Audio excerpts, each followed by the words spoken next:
take a moment and stop and look at this video. Yeah, it shows the dramatic rescue of a truck driver who crashed and spent hours trapped in the cab of the truck as it was dangling over the bridge. WSAZ's Addie Smith live with us tonight at the scene in Mason County. Addie, this was a terrifying ordeal for the driver and for the emergency crews that were tasked with getting them to safety.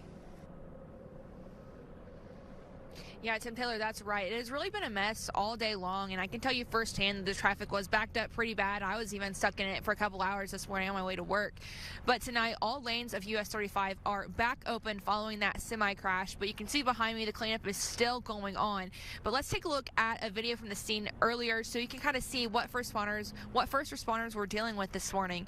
So Point Pleasant Fire Department says they got a call around 5 a.m. Tuesday morning. When crews got to the scene, they came up on a semi-truck dangling over the edge of the bridge on US 35. Because how serious this crash was, they called departments from Mason, Putnam, and Kanawha counties. Point Pleasant Fire Chief Jeremy Bryant says they tried to reach the driver with a ladder truck, but it wasn't able to reach the driver, and that is when they brought in the specialized rescue equipment to safely get the driver out. Bryant said it was a team effort to get this outcome. Everybody pulled together and made it work, and the end result was a successful rescue, and that's what's important.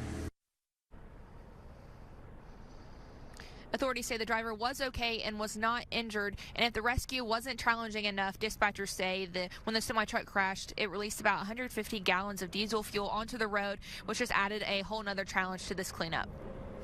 But overall, because of that teamwork, a great outcome in this. Addie, thank you very much. Traffic is still moving through the area, but be very careful. Watch for those crews that are still working to clean up.